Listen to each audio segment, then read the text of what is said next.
A história de Sheila e Kate nunca foi esquecida. Décadas e décadas passaram e elas continuaram nas mentes das pessoas. E foi essa lembrança que fez o caso delas ser resolvido mais de 40 anos depois. Sexta estranha com gente esquisita.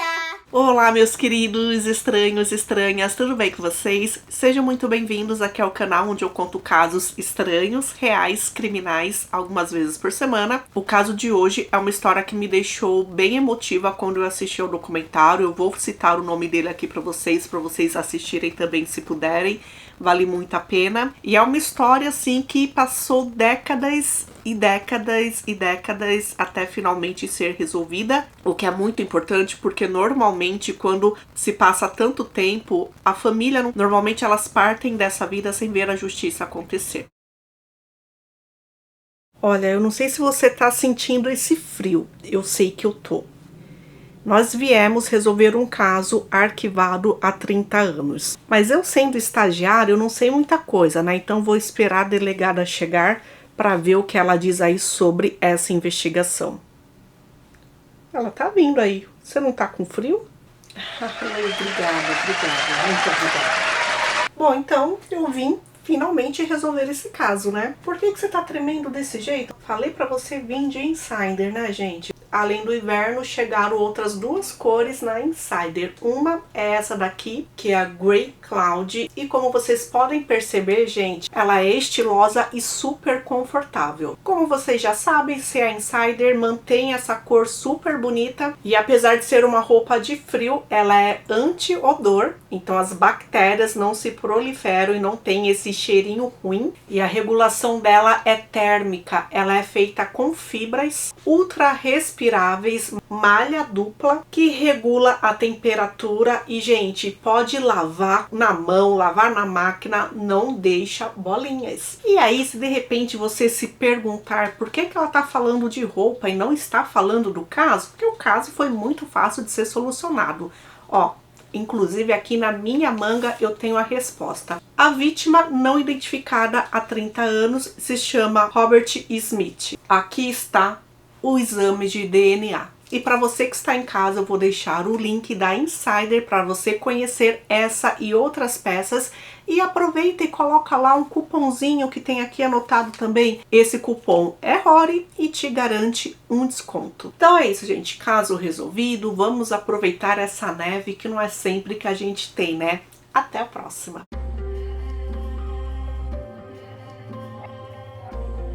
Essa história se passa em 1975. Nós temos a família Lyon, que é composta pelo pai John, a mãe Mary, João e Maria, e eles tiveram 4 filhos. No momento da nossa história, Jay tem 15 anos de idade, Sheila tem 12 anos, Catherine ou Kate, que é o apelido, tem 10 anos e o caçula, Joseph, 9 anos de idade. Então eram 2 meninos e 2 meninas. O pai, ele era radialista, ele trabalhava numa rádio no horário noturno e ele era até conhecido por causa disso. Mary ficava em casa cuidando das crianças e da rotina de casa. E eles tinham um padrão de vida bom, eles moravam em um bairro considerado de classe média alta. Coincidentemente, as irmãs, elas nasceram somente com um dia de diferença, porém, claro, anos diferentes também. Sheila Mary Lyon nasceu dia 30 de março de 1962 e Catherine Mary Lyon nasceu dia 29 de março de 1964.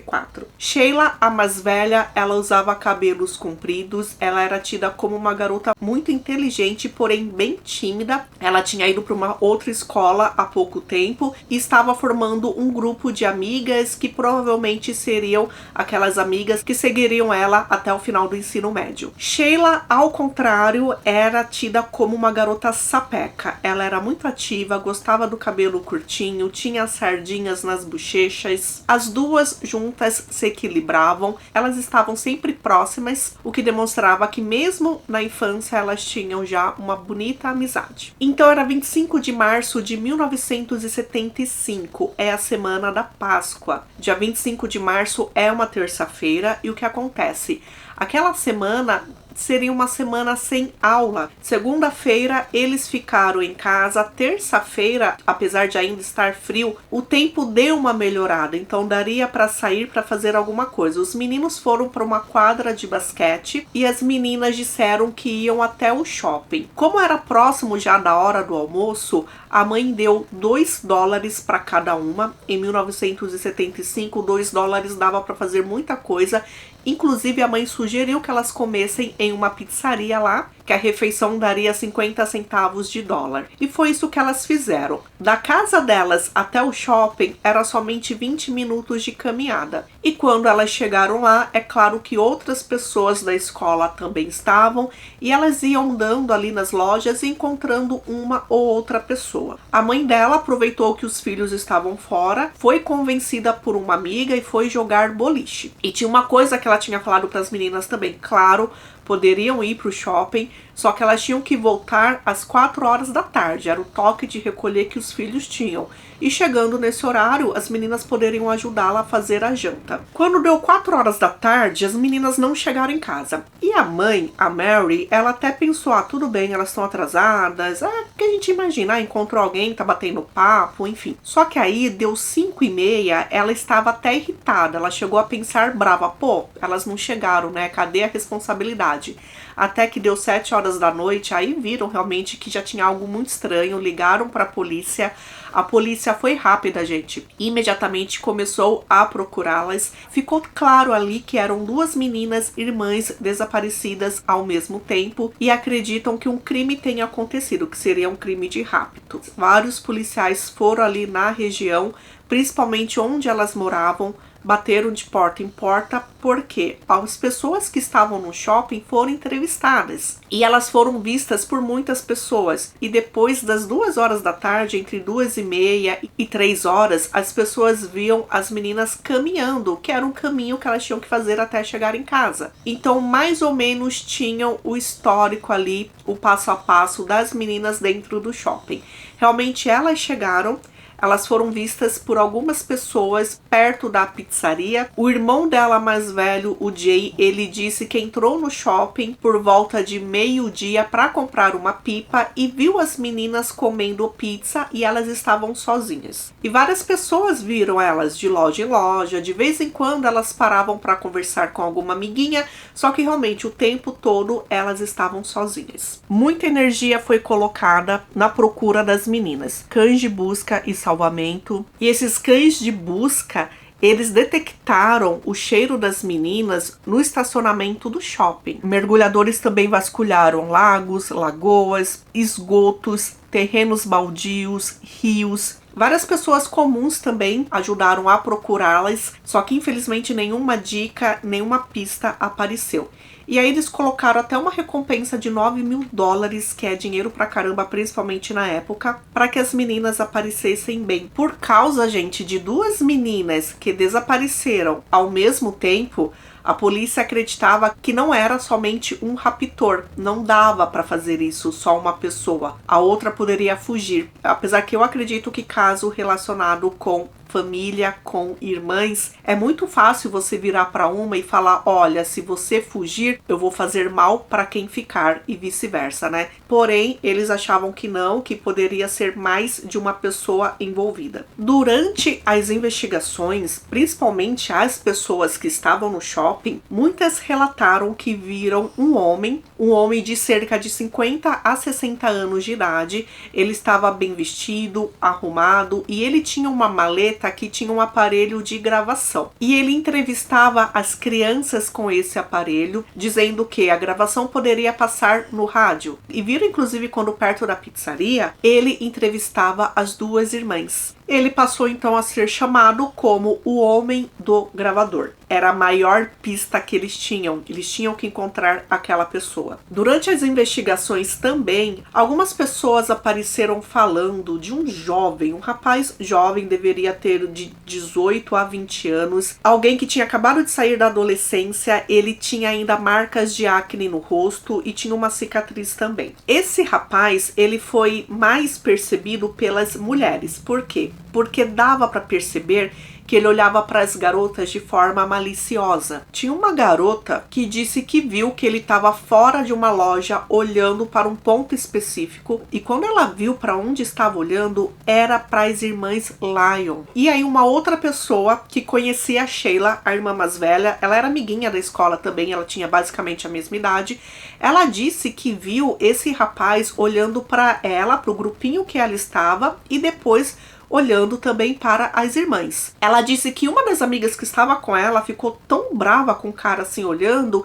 que virou para ele e falou: olha, você não quer tirar uma foto? É melhor você tirar uma foto minha, porque aí você pode olhar por mais tempo. Então pode ser que esse rapaz estivesse atrás de garotas jovens, porém, como já tinha essa daí no grupinho que bateu de frente, né, ele se assustou, e pode ser que ele tenha procurado outras meninas mais calmas. A gente tem que lembrar que Sheila era tida como uma garota tímida. Dificilmente ela seria ríspida com um estranho, né? Por causa da timidez dela. E Kate, apesar de ser o oposto, ela era jovem demais. Então ela tinha a irmã para cuidar dela. Pegaram então as descrições desse rapaz e fizeram um retrato falado. Só que esse retrato falado foi zero divulgado, porque eles estavam preocupados realmente com aquele homem do gravador. Fizeram também, óbvio, o retrato falado dele, e foi o retrato falado do homem do gravador que foi amplamente divulgado. Tratando-se de duas garotas desaparecidas,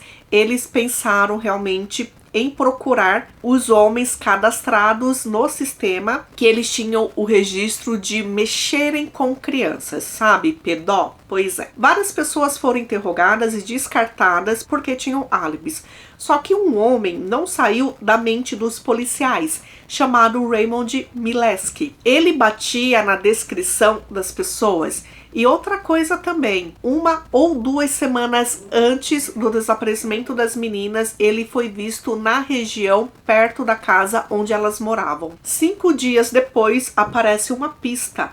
Um garoto de 18 anos de idade chamado Lloyd Welch. Ele vai até o shopping, conversa com os seguranças de lá e ele afirma que viu as meninas conversando com aquele homem do gravador. Ele dizia para as irmãs que gravava as vozes para colocar no rádio, e a irmã mais velha achou engraçado e riu daquilo. E Lloyd deixa bem claro que viu esse homem levando as meninas até o estacionamento e colocando-as dentro de um carro, o carro dele, que é um Camaro vermelho. Ele foi até a delegacia, disse isso mais uma vez. A declaração dele deu 6 páginas, ele confirmou que aquilo era verdade. Perguntaram então se ele aceitaria fazer um teste do polígrafo, por que não? Ele faria.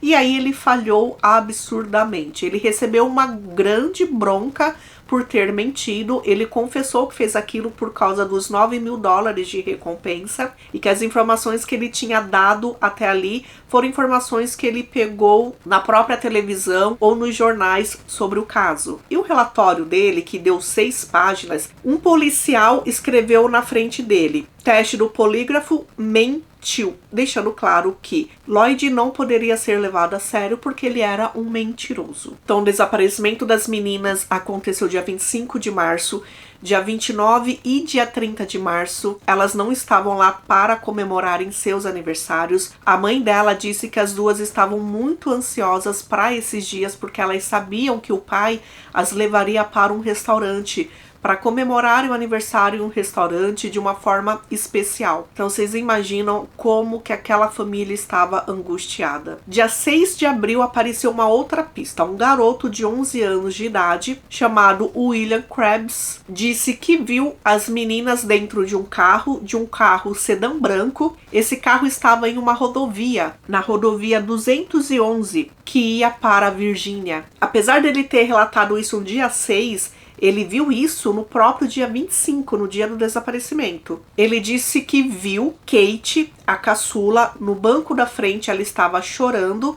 e a mais velha estava no banco de trás. Aí, apesar de não terem dado crédito no início, era mais uma pista.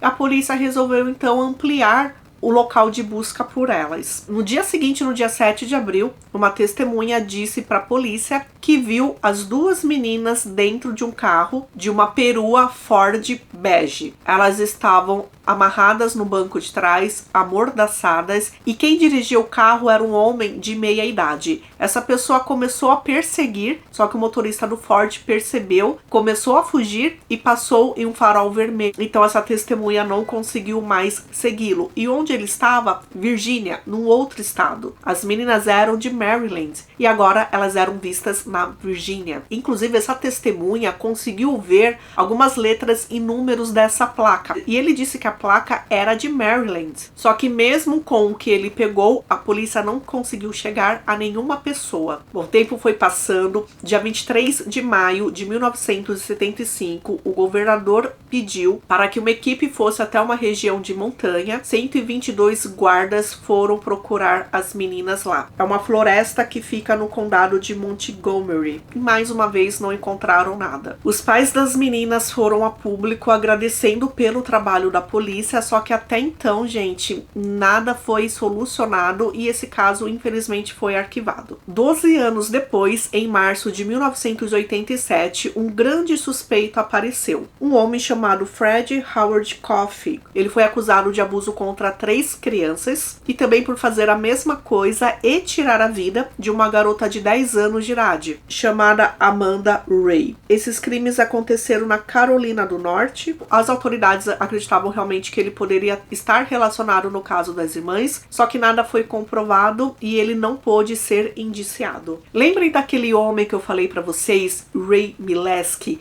que era tido como um suspeito? Ele era conhecido abertamente por fazer parte de uma rede que caçava crianças. Ele nasceu em 1936. Na época do desaparecimento das crianças, ele morava somente 17 quilômetros da casa delas. E, gente, 2 anos depois, em novembro de 1977, ele foi preso e acusado de ter tirado a vida da esposa dele e do filho mais velho. Ele foi condenado e sentenciado a 40 anos de prisão por ter tirado a vida de sua esposa Delores, de 35 anos, do filho Raymond, de 17 anos, e de machucar o filho mais novo por causa de uma briga doméstica. Ele morreu na prisão em 2010. Então as autoridades que achavam que ele era responsável pelo sequestro das irmãs ficaram bem chateados e chegaram até um ponto que, poxa, eu vou ter que falar para a família que não tem mais o que fazer, eu não consigo mais investigar. Porque era um caso arquivado, só que de vez em quando alguém ia lá e dava uma olhada nele. Então a gente chega agora em 2013, 3 anos depois da morte de Raymond, o policial, ele está decidido a fechar mais uma vez essas caixas, esses arquivos.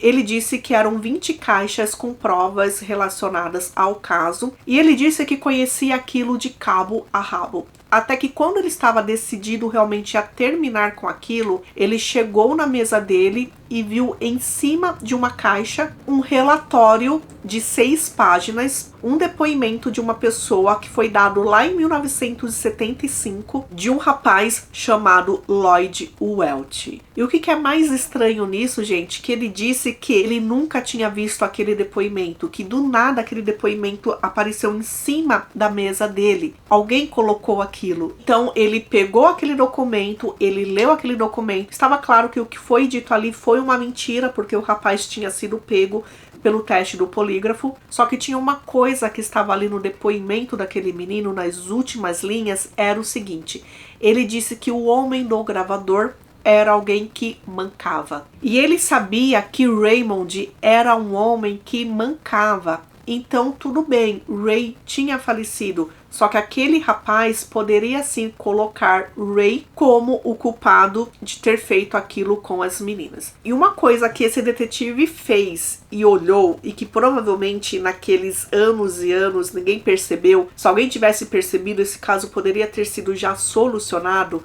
é a semelhança entre o retrato falado do garoto que olhava maliciosamente para as meninas com a própria foto dele preso 2 anos depois. Era a mesma pessoa, gente. Era a mesma pessoa. Ele pegou a equipe dele e eles sabiam que teriam que procurar Lloyd Welch. Então agora, essa equipe de investigadores, eles estavam focando em Ray ainda, porém eles acreditavam que Lloyd estava bem envolvido nisso. Eles acreditavam inclusive que os dois estavam trabalhando juntos. Lembrem que lá atrás a polícia disse que não acreditava que elas fossem raptadas somente por uma pessoa. E olha só uma coisa que eles acharam interessante. Lloyd tinha sido preso por vários motivos naqueles anos. Um desses motivos, inclusive, ele estava preso atualmente em 2013 por abuso de menores. Pois é. Então era interessante que ele estava preso no momento pela principal suspeita que acreditam que as meninas foram raptadas. E eles tinham que agir o mais rápido possível, porque Lloyd ia conseguir a liberdade condicional rapidamente. Então, só para confirmar agora, gente, ele estava cumprindo uma pena de 29 anos de prisão por ter abusado de uma menina de 10 anos de idade. Dia 16 de outubro de 2013, eles foram até a cadeia onde ele estava cumprindo a pena dele e fizeram uma entrevista que durou 8 horas e ela foi numa sala que foi gravada. E é aqui, gente, que o ponto da investigação tem o seu ápice. Porque nós temos uma testemunha que foi interrogada agora várias e várias vezes, tipo umas 10, 12 vezes. E cada vez ele tem uma versão diferente. Então os detetives eles têm que pegar as coisas que ele deixou no ar para formar realmente a história real. E aí ele tinha uma postura que realmente, eu não lembro de nada, passaram-se já 40 anos. E aí Dave, que foi o principal interrogador dele, começou falando o seguinte: olha, eu sei que o caso realmente é antigo, eu sei que talvez você não lembre de muitos detalhes, só que os pais delas estão com quase 80 anos. Eles precisam de uma resposta. Ele disse que nunca esteve dentro do shopping, porém, naquele dia ele estava fora do shopping e viu as meninas perto de uma loja de bebidas. E aí ele lembra de ter visto um cara colocando as duas meninas dentro de um carro. Uma delas estava chorando e esse carro era um carro azul. Então, o detetive diz que ele está mentindo porque no depoimento que ele deu há anos atrás, ele disse uma outra coisa, ele disse que ele estava dentro do shopping, por isso que ele viu o homem do gravador e que o carro, inclusive, do rapaz era vermelho. Por mais que passaram-se quase 40 anos, são coisas que a gente não esquece, é um trauma isso, né? Foi algo assim muito dito durante muito tempo, o desaparecimento de duas crianças. E aí ele confronta também Lloyd, mostrando aquele retrato falado, dizendo: as pessoas fizeram esse retrato falado seu em 1975 com você dentro do shopping. Então o que o detetive faz é deixar ele com o depoimento original e falar: olha, foi isso que você disse há anos atrás. Dá uma olhada, pensa aí, eu vou sair e já volto. Isso foi estratégia, né? Foi tão boa a estratégia, gente, que no momento que o detetive saiu, Lloyd começa a olhar aquele documento, ele coloca as mãos no rosto dele e fala: me pegaram, agora eles me pegaram. É tido como uma certa confissão. Ele fez alguma coisa, ele estava muito mais envolvido do que somente ser uma testemunha ocular. Então, quando o detetive volta, ele muda totalmente a história dele. Ele diz realmente que ele usava muitas drogas naquela época, então ele pode ter se esquecido. E realmente o que estava ali no depoimento dele foi verdade. E quando o policial mostra a foto de Ray, ele disse: sim, era esse homem era o homem do gravador. Ele diz acreditar que realmente Ray tenha feito aquilo, e quando questionado o que ele acha que Ray fez com as meninas, dando a opinião pessoal dele, ele diz o seguinte: eu acho que ele abusou delas, tirou a vida delas e as queimou. E aí, quando ele disse isso, que as meninas foram queimadas, fica muito estranho. Para todos os outros investigadores que estão escutando esse depoimento, fica bem estranho. O detetive, ele disse que em 25 anos de carreira, ele nunca pegou um caso que a vítima foi queimada. Para vocês verem como é raro. E ele foi tão específico no que ele disse que acreditam realmente que foi isso que aconteceu com as meninas. Lloyd Lee Welch nasceu dia 30 de dezembro de 1956. Ele era de uma família toda desestruturada. Ele viajou pelos Estados Unidos inteiro, principalmente nas décadas de 70, 80 e início de 90, que foi quando ele foi preso, né, provavelmente. E ele trabalhava para uma empresa que era uma empresa de parque de diversões. E ele montava esses parques sempre perto de shoppings. Então fazia sentido ele estar lá naquele shopping em 1975. Ele tinha uma namorada chamada Ellen Craver, que viajava com ele também para todos esses lugares e que inclusive teve 3 filhas com Lloyd. Só que ela tinha também esse estilo de vida maluco dele. Ela morava na rua em 1973, usando drogas quando eles se conheceram, e eles faziam isso, eles continuavam morando nas ruas. Ela visitava a mãe dela de vez em quando, então roubava comida, roubava dinheiro. E aí teve, né, os filhos que a gente nem sabe como que foram criados. A polícia acreditava, gente, o seguinte, que Ray precisava pegar meninas, só que por ele ser mais velho, teria uma certa dificuldade. Então, ele contratava jovens, rapazes jovens, aí entra Lloyd na história, e Lloyd era a pessoa que levava as meninas até Ray. E depois que elas eram tocadas indevidamente, eles as deixavam ir embora. Só que alguma coisa aconteceu com as meninas, alguma coisa deu muito errada e elas não foram soltas. Nesse meio tempo, ele fez outro teste do polígrafo que deu negativo também, que deixou claro que ele sabia muito mais coisa do que ele estava falando e ele estava se colocando somente como testemunha ocular. Então, aos poucos, ele foi falando. Ele diz que lembra de estar em uma casa e de ir até o porão daquela casa. O porão só poderia ser acessado pelo lado de fora, tinha que descer algumas escadas e tinha uma porta, tinha uma janelinha na porta que você poderia ver o que estava acontecendo lá dentro. Dentro do próprio porão, que era um local escuro, sujo, com cheiro de mofo. Era um lugar realmente só para deixar os maquinários funcionando, tipo ar-condicionado, aquecedor da casa. Então tinha o cômodo principal e tinha uma salinha menor ao lado desse cômodo principal. Ele disse que acreditava que as meninas estavam ficando nesse porão. E ele disse que quando ele desceu aquelas escadas e olhou pela janela, ele viu as 2 meninas lá. Elas tinham sido drogadas e havia 2 pessoas, 2 homens que estavam abusando delas. Elas estavam sem roupas, ele escutou um grito. Quando os homens olharam, ele simplesmente saiu correndo e ele nunca disse isso pra ninguém, porque ele tem medo que a pessoa que fez isso se vingasse dele. E até o detetive falou, mas como assim fazer alguma coisa contra você? Você está preso, né? O que ele pode fazer? E ele disse, só que eu tenho família, tenho filhos fora daqui. Quando o detetive passou a blefar, dizendo que tinham meninas, pessoas que disseram que ele estava envolvido, tinham provas, tinham DNA, tinha um monte de coisa, ele resolveu ser mais solícito. E ele falou que uma daquelas pessoas que estava lá no porão era o primo dele chamado Ted Welch.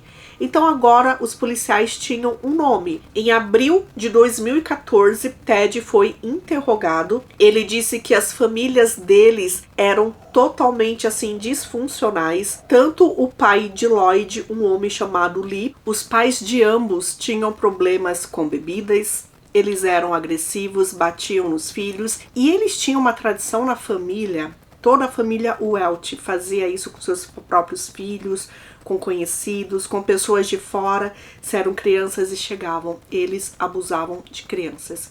Isso era comum, isso todas as crianças das famílias falavam isso, era algo tido como comum. Então Ted tinha somente 11 anos de idade quando as meninas desapareceram. Poderia ser meio surreal, poderia. Só que a polícia também acreditava que fazia sentido. A mãe das meninas disse que elas nunca iriam embora com alguém desconhecido, com um adolescente, com alguém mais velho do que elas. Só que se tivesse então alguém com a mesma idade delas. Elas tinham 12 e 10. Ted tinha 11. Então ele poderia ser sim mais uma pessoa que atraía as meninas para alguém. E esse alguém era Ray. Depois de outras entrevistas, Lloyd confessou que Ray nunca esteve na história, que era Ted e o outro homem era Dick, o tio dele. Quem era esse tio Dick, gente? Tio Dick, chamado também de Richard, só que o apelido é Dick. Ele era segurança na época dos desaparecimentos e ele trabalhava bem próximo do shopping. A outra teoria era que ele, como segurança, talvez as meninas poderiam tê-lo confundido com um policial. Ele poderia ter chegado nas meninas e falado, olha, aconteceu algo na casa de vocês, com seus pais, eu preciso levar vocês até lá, ter mostrado um distintivo falso ou nem isso, de forma que elas entrassem no carro, por isso que uma delas foi vista chorando. Fazia sentido essa história. E na época que isso aconteceu, ele tinha um carro que era um Ford bege, que era o mesmo tipo de carro que uma testemunha viu em 1975 com as meninas amarradas no banco de trás, que a testemunha tentou perseguir aquele carro que era dirigido por um homem de meia idade, só que não conseguiu. Poderia ser, sim, tio Dick, que estava relacionado com o primo Ted e terem feito tudo aquilo, poderia. Então aquele porão que até então não sabia se onde era, ele deixou bem claro que era na casa do tio Dick. Então olha só, gente, em 2013 a polícia deu uma coletiva de imprensa colocando Lloyd como uma pessoa de interesse no caso. Então vocês imaginam que se a família estava relacionada, o burburinho que aconteceu ali. Em 2014, aos 70 anos de idade, tio Dick tornou-se um suspeito e a polícia conseguiu com que colocassem uma escuta na casa dele. Então, a partir de setembro de 2014, eles escutavam tudo o que acontecia lá. E Pat, que é a esposa de Richard, telefonava para todo mundo da família falando: olha, a polícia vai investigar, vai perguntar, vocês não digam nada. E aí é onde descobrem que a família Welch é uma família, é um clã, na verdade, da Virgínia, com uma casa no alto de uma montanha, um lugar conhecido como Montanha dos Taylors. É claro que não existe somente a família Welch ali, porém é a família que domina aquela montanha. E a Montanha dos Taylors, ela é conhecida principalmente em 1975 como um lugar perigoso. Sabia-se que trabalhos ilegais aconteciam ali, bebidas não autorizadas vinham daquelas montanhas. Dizia-se que a polícia tinha medo de ir até lá. A polícia jamais subiu até aquelas montanhas, porque coisas aconteciam ali. Inclusive, vizinhos foram interrogados e falaram o seguinte: desaparecimentos de pessoas, poxa, aqui acontecem desaparecimentos desde antes daquelas meninas. E membros da família também diziam que se você chegar lá com técnicas modernas, vocês vão encontrar um cemitério, vocês vão encontrar ossos, DNA, tudo que vocês imaginam, porque coisas terríveis aconteceram lá e nunca foi investigado. Por que chegaram até a Montanha dos Welch? Porque Lloyd, em um dos depoimentos, ele deixou bem claro que as meninas saíram de Maryland e foram para Virgínia. Não é longe a Virgínia, inclusive a minha família é de lá. Então ele deixou uma pista que realmente talvez aquele avistamento de um menino de 11 anos de idade em 1975, com elas em um carro em uma rodovia em direção à Virgínia, poderia ter sido sim bem real. E essa história, gente, ela fica cada vez mais tenebrosa. Os policiais, eles vão até as montanhas. Só que assim, é uma equipe tremenda. A polícia da Virgínia vai, o FBI, a polícia local, quando eu falo polícia da Virgínia é estadual, a polícia local também de alguns condados vão ajudar. Eles têm certeza que lá eles vão encontrar alguma coisa relacionada com Kate e Sheila. E quando eles chegaram lá, eles começaram a também interrogar algumas pessoas e elas simplesmente dizem: vocês vão encontrar alguma coisa aqui? Alguma coisa estranha aconteceu? Sim, coisas acontecem aqui na montanha. E o que acontece na montanha, fica na montanha. Vizinhos da família Welch deram a dica que subindo um pouquinho mais, você vai encontrar alguns túmulos. E para a surpresa dos policiais, assim que eles vão ao local indicado, eles encontram um local com aparentemente 30 túmulos, porque tem 30 lápides. Quem está ali não se sabe. E aí começa o processo de escavação. Esse trabalho apareceu na mídia, nos jornais. Através da escuta, a gente verifica que Pat, a esposa do Dick, ela recebe telefonema de algumas pessoas da família. Uma delas é de uma filha chamada Kimberly. E ela fala: mãe, você está acompanhando a TV? Eles encontraram o cemitério. E aí Pat responde: eles podem ter encontrado o cemitério, só que não a cova das meninas. Termina com Kimberly perguntando que tipo de segredo a gente esconde nessa família. Connie Eckers, uma prima de Lloyd, era jovem também na época de 1975. Ela lembra quando naquele ano Lloyd apareceu por lá com a namorada dele. A namorada dele estava grávida e aí sabe-se que ela estava realmente grávida quando as garotas desapareceram. Lloyd já tinha sido do exército, ele apareceu lá com a sacola dele do exército, uma sacola grande de lona verde.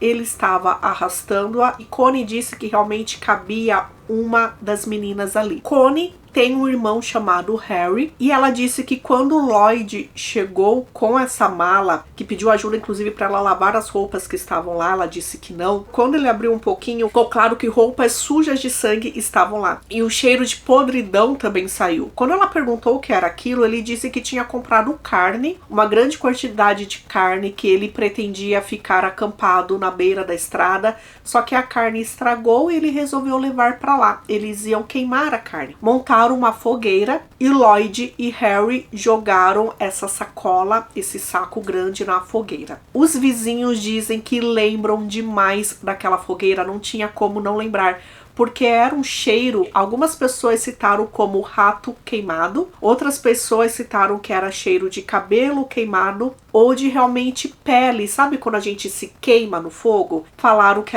realmente era isso. E essa fogueira, que foi alimentada pela família Welch, ela durou por uma semana. Não tinha como você não sentir aquele cheiro, como você não ver aquela fumaça. Durou por uma semana. E como era algo bem suspeito, é claro que ninguém chegou ali e quis saber o porquê daquela fogueira. Harry também foi levado a depoimento e ele disse que não sabia de nada, não sabia o que tinha acontecido, não sabia de sacola, não sabia de fogueira, não sabia de nada. Quando os policiais falaram que a irmã dele já tinha confessado, que ela ia para o julgamento confessar, ser testemunha, ele ficou muito bravo e disse que ela não sabia o que estava falando, porque nesse momento Harry era um homem debilitado, ele era jovem ainda, ele tinha quase 60 anos somente, porém ele tinha vários problemas de saúde e ele dependia de um cilindro de oxigênio. Todo lugar que ele ia, ele levava esse cilindro, senão ele não conseguia respirar.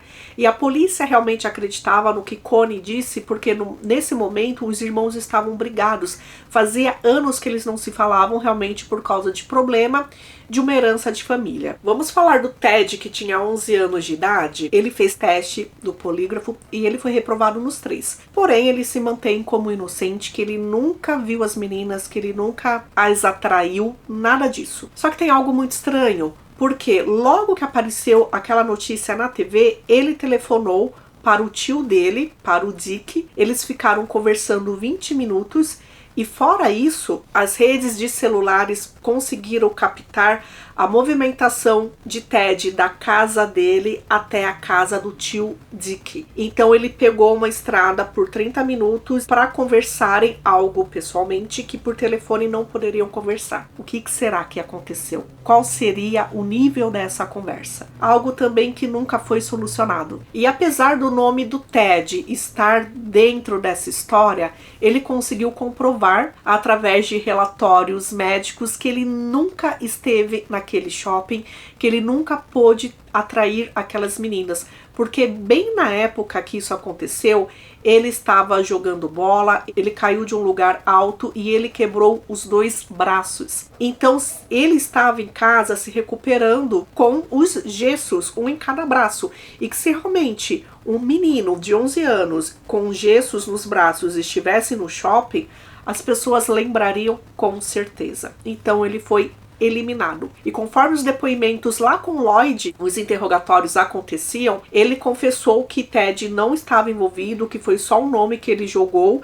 E se eram 2 pessoas que estavam ali com as meninas, que ele tinha visto, um deles, o tio Dick, quem era o outro? Então ele confessou que a outra pessoa era o pai dele, era Lee. Lee já tinha perdido a vida naquele momento da história e nunca pôde ser relacionado. Outra coisa que ele disse, que acreditam realmente, né, que faz parte de todo esse quebra-cabeça, e ele disse que ele esteve presente, que ele viu isso acontecer, é que uma das meninas tentou fugir. Elas estavam sob substâncias ilícitas, só que uma delas, que ele acredita que era a mais nova, que era Kate, não queria usar e ela tentou fugir. E quando ela tentou fugir, levaram ela para o quartinho do lado, que eu falei para vocês que tinha uma salinha, tiraram a vida dela e começaram a desmembrar o corpo dela. E acreditam que é essa menina que deram para ele levar até as montanhas e lá fizeram a fogueira para ela. Gente, e o que foi encontrado ali naquela montanha? Encontraram pequenos fragmentos ósseos, foi comprovado que eram ossos humanos, um dente humano, um metal carbonizado que acreditaram que era do óculos de Sheila, restos de um colar, que era ou um colar ou uma pulseira, e quem tinha um assim era Kate, só que aí infelizmente os fragmentos ósseos eles estavam bem degradados e aí não deu para tirar nenhum DNA deles. O dente recuperado não deram muitas explicações, só que ele foi perdido, então não deu para analisar. E os outros objetos nunca tiveram certeza do que poderia ser. O detetive Dave tinha recebido mais uma pista falsa de Lloyd. Quando ele resolveu ir até o local, ele viu que aquela história que Lloyd disse não era possível, porque ele disse que o tio dele pescava em um certo rio, embaixo de uma certa ponte,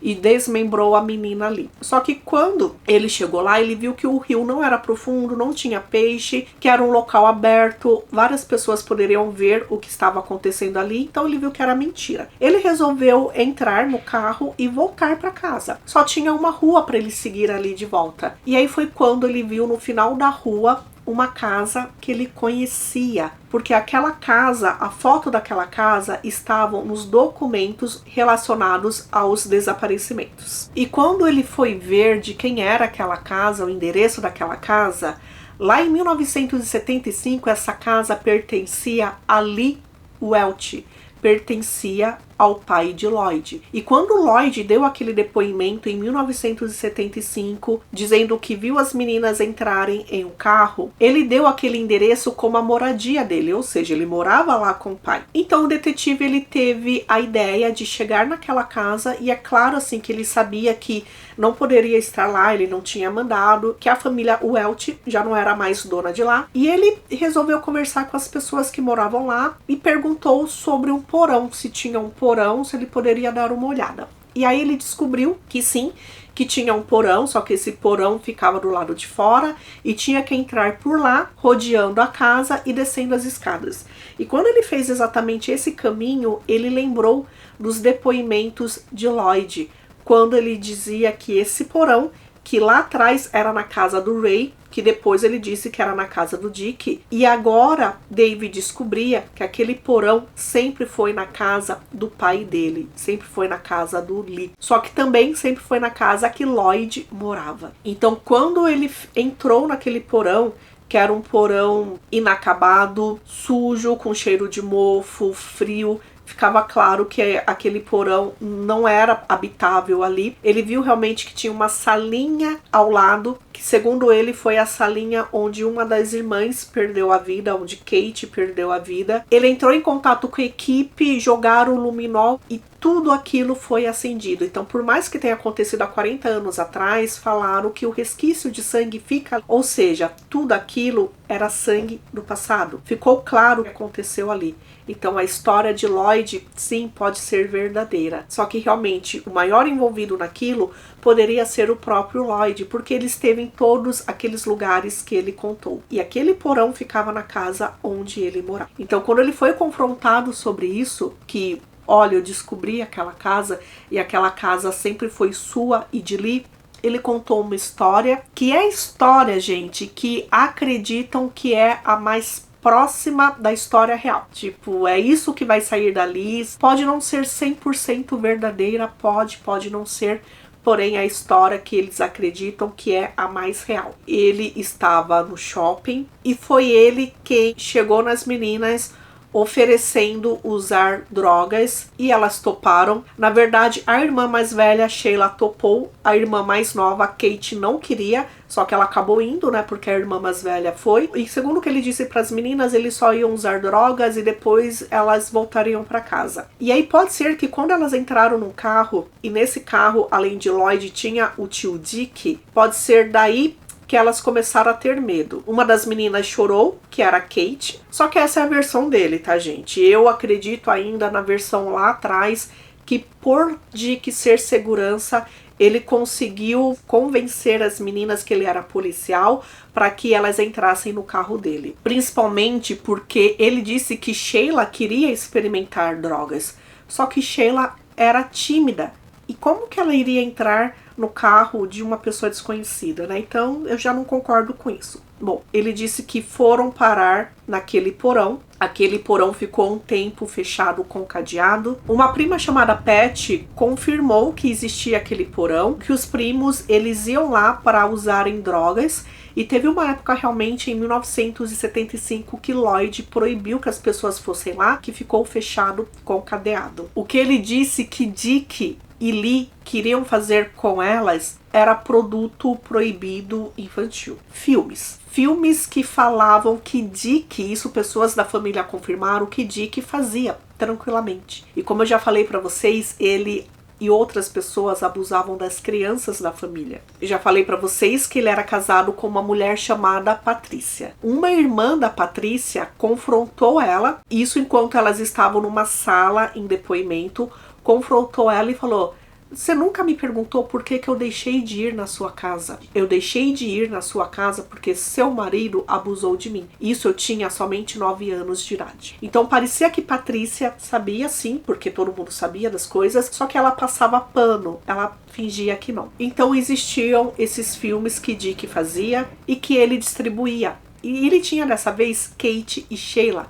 E daria para fazer vários e vários filmes com elas. E com as duas ao mesmo tempo. Até que uma delas, Kate, tentou fugir. Ele fez aquilo com ela. E o que acreditam, gente, apesar de Lloyd não ter confirmado, acreditam por relatórios, porque ele diz que uma menina foi para a fogueira. Eles acreditam que Sheila foi levada até as montanhas Taylor com vida. E lá, em algum momento também ela acabou sendo morta. Só que acreditam que realmente ela teve um enterro, fizeram um túmulo para ela, que ela descansa em algum lugar.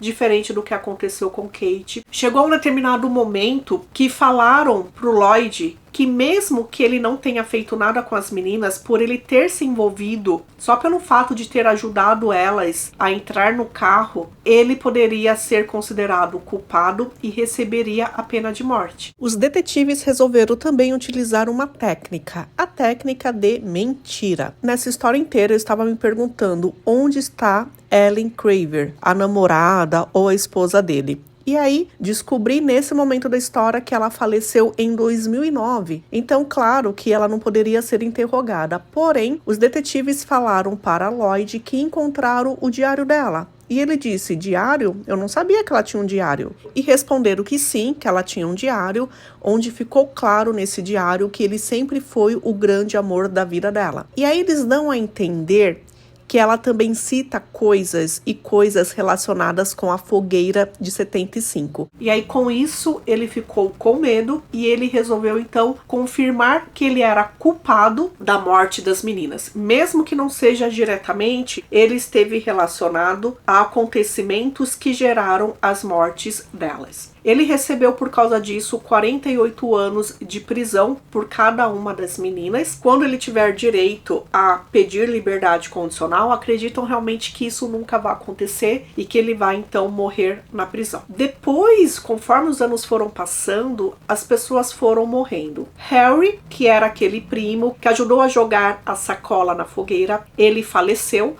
A própria irmã dele acredita que ele tenha desligado de propósito o oxigênio, porque se finalmente Lloyd tinha parado de ser uma pessoa de interesse e ele foi indiciado, Lloyd pode ter contado sobre eles, então ele ficou com medo e acabou fazendo isso com a própria vida. O tio Dick também morreu no decorrer dessa história e Lee, o pai dele, já estava morto. E Ted realmente nunca pôde ser relacionado com esse caso. O próprio Lloyd disse que inventou o nome dele porque apareceu na cabeça dele. Tem muitas pontas soltas nessa história? Tem. Os próprios detetives que sabem que tem. Só que para a família isso é suficiente. Para os pais de Kate e Sheila isso é o suficiente. Eles já encerraram essa história. Eles pediram e pedem para a mídia não os procurarem, não entrevistarem. Eles agradecem muito todo o trabalho que a polícia fez e também que a imprensa deu a nunca esquecer esse caso, só que para eles tá tudo resolvido. Eles precisam seguir em frente. Patricia Welch, a esposa de Dick, ela foi acusada também por falso testemunho. E vamos falar agora, para encerrar, um pouquinho do Ted. Eu não quis falar no meio da história porque eu sei que ela já é confusa com bastante personagens, então eu quis trazer ela para cá, para esse momento, essa parte do Ted. Ted, ele disse que fazia parte daquela família disfuncional, que os pais dele falaram para ele, olha, fiquem longe do primo Lloyd. O primo Lloyd era tipo aquele cara que chegava na festa e o pessoal, putz, o que esse cara tá fazendo aqui? Vai embora logo, tal. Ninguém queria. E outra prima também, a Patrícia, que dizia que eles fumavam maconha e utilizavam outras drogas lá no porão, ela também disse que os pais dela falavam, não fique perto de Lloyd. Lloyd era o garoto problema. E só de pensar, gente, que lá atrás, quando eu comecei a contar essa história pra vocês, quando os detetives o interrogaram pela primeira vez em 2013, ele estava perto de conseguir a liberdade condicional. Olha só. Bom, ele disse que ele não teve muito contato com os primos dele nos primeiros anos de vida, porque ele foi levado para um internato. E aí depois ele voltou a morar com os pais, só que ele era negligenciado. Aos 15 anos de idade, a mãe dele deu ele como forma de pagamento para um homem chamado Leonard Kreisel. Ele é um predador infantil e um homem muito rico, muito rico. Ele fez um trabalho de carpete na casa da mãe de Ted e Ted foi dado como pagamento. Sério, ele tinha 15 anos de idade. Leonard, que não tinha filhos, que não era casado, falou para as pessoas que Ted era o filho dele, só que na verdade não, ele era amante. Então ele teve esse relacionamento homossexual com Leonard dos 15 anos de idade até os 20 anos de idade. E ele disse que para ele foi tudo bem. O homem mais velho o tratava com respeito, ensinou várias coisas, ele pôde viajar para vários lugares do mundo que ele nunca viajaria porque ele era pobre, então ele conheceu muitas coisas, ele era um homem que ele se considerava requintado, só que eles tinham esse relacionamento, né? Não era de graça. Até que aos 20 anos de idade ele chegou em Leonard e falou, não quero mais isso, não quero mais, tô indo embora, e foi embora e foi formar a própria vida.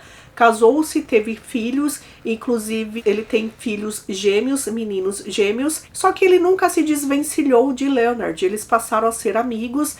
Leonard deu a casa para eles. Então a casa que eles moram é um presente e ele sempre trabalhou na empresa de Leonard. E Leonard tinha um quarto específico para ele na casa de Ted. Ele falou que confiava nele, confiava ele com os filhos, inclusive era como se ele fosse o avô, então ele confiava. E quando a polícia começou a investigar todo esse caso, né? Porque assim, eles acreditam o seguinte, que um abusado na infância, facilmente ele pode se tornar um abusador no presente, né? Você faz o que você aprendeu lá atrás. Então, quando começaram a investigar, conversaram com os filhos de Ted, que na época tinham 10 anos de idade. O vovô ficava muito lá no quarto dele, na casa, e durante essas noites, ele entrava no quarto dos meninos e fazia coisa com os meninos. Então, Ted confiava no Leonard, só que não dá para confiar em um predador. Então, o Leonard Kreisel, ele foi indiciado por ter feito isso com os meninos. Ele confessou e aí ele recebeu 10 anos de prisão. Então, agora, gente, eu até acredito que ele já está solto. Então, é um ponto da história que eu quis trazer para vocês, que eu não contei lá atrás para não ficar tão confusa, né? Só que olha só, gente, olha só. Que confusão. Tem um livro escrito por um jornalista investigativo que dizem que é ótimo e só existe um documentário sobre esse caso que tem no Investigação Discovery, que foi onde eu assisti. E aí eu descobri, porque assim, eu fiz esse roteiro baseado em podcasts e aí depois eu assisti ao documentário e eu vi que eu deveria ter só assistido ao documentário. Não, mentira, peguei algumas outras informações. Só que é diferente você ver as pessoas reais contando os casos, né? E aí eu descobri que alguns meses atrás, porque eu já tinha dado como assistido, eu tinha assistido até mais ou menos 20 minutos e aí depois, sabe quando você tá lavando louça, fazendo coisa em casa e depois eu fui fazer outra coisa, deixei pra lá. E se você puder assistir, eu acredito que deve ter também no Max, porque muitas coisas que tem no Investigação Discovery tem lá, então você pode procurar assistir. Em português, se eu não me engano, é Quem Matou as Irmãs Lyon. E, gente, vale muito a pena assistir. Então pode ser que eu tenha esquecido de trazer alguma coisa aqui para a história não ficar tão sem sentido, só que as pessoas relatando faz muito mais sentido. E é o único documentário que tem sobre o desaparecimento das meninas. O diretor do filme é filho desse escritor jornalístico que eu falei pra vocês. Então esse filme / documentário, ele foi lançado em novembro de 2020 e recebeu vários prêmios no Telly Awards, incluindo melhor documentário. E é sério, gente, vale muito a pena assistir. Então é isso, tá? Muito obrigada pela presença de vocês e a gente se vê então no próximo caso, tá bom? Beijinhos!